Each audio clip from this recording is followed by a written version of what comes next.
جب ریت کے ذرے سمندر کے کنارے ہوتے ہیں، لہریں آتی ہیں، انہیں نہلا کے چلی جاتی ہیں، انہیں تر و تازہ کر کے چلی جاتی ہیں، اسی طرح وہ شخص جو خدا کے کلام کو ہر روز پڑھتا ہے اس کی روح تازہ رہتی ہے، وہ فریش رہتا ہے، خدا کے کلام سے غسل کرتا ہے، منفی سوچیں اس کے ذہن پر تسلط نہیں پا سکتے۔ مجھے ایک جاب مل گئی آفس بوائے کی، فوٹو کاپی کرا کے لانی، چائے پلانی اور گلاس دھونے، پلیٹیں دھونی، مہمانوں کا خیال رکھنا، یہ سارے کام میں کرتا تھا، لیکن مجھے پڑھنے کا شوق تھا کیونکہ میری پڑھائی رک چکی تھی ماں باپ کے مرنے کے بعد۔ تو میرے باس نے مجھ سے کہا کہ بیٹا مجھے لگتا ہے کہ آپ بہت پڑھنے کا شوق رکھتے ہو، آپ تو کالم بھی پڑھ جاتے ہو، اخبار کو چپٹے رہتے ہو۔ میں نے کہا جی شوق تو بڑا ہے لیکن سر وسائل نہیں۔ اس نے کہا کوئی بات نہیں، آپ کتابیں لے کر آؤ اور آپ پڑھو۔ میٹرک کی کتابیں لے کر آیا، میٹرک کے میں نے امتحان دیے، پاس ہو گیا۔ پھر میں نے ایف اے کیا وہاں سے، پھر میں نے وہاں سے بی اے کیا، پھر میں نے وہاں سے ماسٹرز اردو کیا، پھر میں نے وہاں سے بی ٹی ایچ کیا، پھر اس کے بعد میں نے ایم ڈب کیا۔ تھا وہ مسلم بندہ لیکن خدا نے اس کے دل کو میرے لیے کھول دیا۔ اگر تم مجھ میں قائم رہو، اگر تم، تو یہ ساری چیزیں آپ کے ارد گرد ہوں گی، تم ہنوز کہہ بھی نہ چکو گے میں تمہاری سن لوں گا۔ ہمارا آج لنک خداوند کے ساتھ نہیں ہے، لنک مسنگ ہے۔ اگر آپ 7 نمبر کا ڈیجٹ نہ ملائیں، 6 ملائیں، تو آپ کے تو کال نہیں ملتی کسی دوسرے بندے سے، خدا سے ملاقات کیسے ہوگی بتائیں مجھے۔ 7 نمبر اگر آپ پورے نہ ملائیں، 1 نمبر بھی اس میں سے مس ہو جائے تو آپ کی کسی انسان سے بات نہیں ہو سکتی۔ خدا سے کیسے ہمارا رابطہ ممکن ہو سکتا ہے؟ سوچیں ذرا۔ خدا نے خود ہمارے لیے ممکن بنایا کہ ہم اس کے بیٹے کے وسیلہ سے اس کے پاس آئیں، ورنہ دنیا تو آج خدا کو ڈھونڈ رہی ہے اور ان کو خدا کا کوئی سرا نہیں مل رہا کہ کیسے خدا کو جانیں، کیسے خدا کو خوش کریں۔ لیکن مسیح یسوع کے لہو کے وسیلہ سے جب ہم پر مسیح یسوع کا خون آ جاتا، خدا خود ہی خوش ہو جاتا ہمیں دیکھ کے۔ او یہ وہ بیٹی ہے جس نے میرے بیٹے کے لہو کو اپنے اوپر لیا ہے، یہ وہ بیٹی ہے جس نے میرے مہیا کردہ نجات کے پلان کو قبول کیا ہے۔ اگر تم مجھ میں قائم رہو، دوسری بات، اور میری باتیں تم میں قائم رہیں۔ پہلی بات تو ہم نے خداوند میں قائم ہونا ہے، دوسری بات ہم نے خداوند کے کلام کو اپنے دل میں اس طرح سے محفوظ کر لینا ہے جیسے ہم بہت سی چیزوں کو، سٹوریز کو اپنے ذہن میں محفوظ کر لیتے ہیں، ہے نا۔ ہمیں ایکٹروں کے نام یاد ہیں، ایکٹریسز کے نام یاد ہیں، گانوں کے بول یاد ہیں، گیت ہمیں یاد نہیں، بائبل کے کردار ہمیں یاد نہیں۔ جب میں خداوند میں آیا تو آپ بلیو کریں، ماں باپ تو میرے مر چکے تھے، میں کمرے میں رہتا تھا، یہ جو بک ہے مجھے لگتا تھا کہ اس کے علاوہ دنیا میں میرے لیے اور کوئی چیز نہیں۔ میرا آفس 9 بجے لگتا تھا، 9 بجے میرا آفس لگتا تھا، میں صبح 6 بجے پہنچ جاتا تھا، چابیاں میرے پاس ہوتی تھیں، میں 6 بجے جا کے بائبل پڑھنا شروع کر دیتا تھا، 3 گھنٹے میں بائبل پڑھتا تھا آفس کھلنے سے پہلے۔ پھر وہاں پہ صفائی والا آ جاتا تھا، وہ صفائی کرتا تھا، میں ڈسٹنگ کرتا تھا، ڈسٹنگ کرنے کے بعد میرے باس نے 9:30 بجے سے لے کے 11 بجے کے درمیان آنا ہوتا تھا، میں پھر بائبل پڑھنی شروع کر دیتا تھا، اور جب وہ آ کے ڈاکومنٹس لے کے ڈرائی پورٹ چلے جاتے تھے میں پھر بائبل پڑھنی شروع کر دیتا تھا۔ دوپہر 12 بجے تک میں بائبل پڑھتا تھا، اس کے بعد کھانا لینے جاتا تھا، کھانا لے کے ان کے گھر سے واپس آتا تھا، پھر آ کے بائبل پڑھنی شروع کر دیتا۔ بائبل میرے آفس میں میرے ٹیبل پہ بند نہیں ہوتی تھی۔ 13 سال میں نے وہاں پر کام کیا ہے، 13 سال یہ بائبل کھلی رہی ہے وہاں پہ، آمین، اور میں اسے پڑھتا رہا ہوں۔ آپ بلیو کریں جب میں رات کو کاؤنٹنگ کرتا تھا کہ میں نے کتنے چیپٹرز پڑھے ہیں، سم ٹائم وہ 250 ہوتے تھے، سم ٹائم وہ 300 چیپٹر ہوتے تھے۔ اگر تم مجھ میں قائم رہو اور میری باتیں تم میں قائم رہیں۔ مجھے کلام کی آیتیں خود بتاتی تھیں کہ میں فلانی جگہ پہ بھی ہوں، مجھے ریفرنس بائبل کی ضرورت نہیں پڑتی تھی۔ اس قدر زیادہ یہ کلام میرے اندر رچ بس گیا تھا، مجھے لگتا تھا کہ میں اس کے بغیر میری زندگی کچھ نہیں۔ ابھی میں اور بھائی ڈیوڈ راستے میں بات کر رہے تھے کہ انسان صرف روٹی سے ہی جیتا نہ رہے بلکہ ان باتوں سے جو خدا کے منہ سے نکلی ہیں۔ ایک مسیحی ایماندار کے لیے خدا کا کلام اتنا ہی ضروری ہے جیسے کسی عام شخص کے لیے روٹی۔ میرا یہ سوال ہے کلیسیا سے، آپ دن میں کتنی بائبل پڑھتے ہیں؟ خدا کے کلام کو آپ کتنا زیادہ پڑھتے ہیں، کتنا زیادہ اس کو میمورائز کرتے ہیں؟ آپ لوگوں سے پوچھیں آپ دعا کرتے ہیں؟ ہاں جی سر کرتے ہیں دعا، رات کو میں سونے سے پہلے دعا کرتی ہوں، کرتا ہوں۔ بائبل پڑھتے ہیں؟ نہیں کافی دن ہو گئے وہ نہیں میں نے پڑھی۔ میں ان سے پوچھتا ہوں کیا آپ نے پچھلے ہفتے روٹی کھائی تھی؟ کہتے ہیں نہیں جی روٹی تو میں ڈیلی کھاتا ہوں، 3 ٹائم کھاتا ہوں، اور کئی بار 3 کھا جانا ایک ٹائم نہیں۔ لیکن جب بائبل پڑھنے کی باری آتی تو ایک چیپٹر نہیں ہم سے پڑھا جاتا۔ اگر تم مجھ میں قائم رہو اور میری باتیں تم میں قائم رہیں، یہاں پر ایک بھید ہے جو میں آپ کو بتانا چاہتا ہوں۔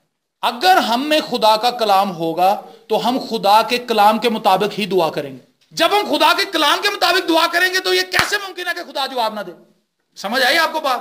اگر تم مجھ میں قائم رہو اور میری باتیں تم میں قائم رہیں۔ ایک اچھی دعا کرنے کے لیے ہمیں خدا کے کلام کی انڈرسٹینڈنگ ہونا بہت ضروری ہے۔ اگر ہم خدا کے کلام کو نہیں جانتے تو ہم دعا نہیں کر سکتے۔ ایک بھائی آیا، وہ کہنے لگا جی میں سر بڑی دعا کر رہا ہوں، آپ بھی میرے ساتھ متفق ہو جائیں۔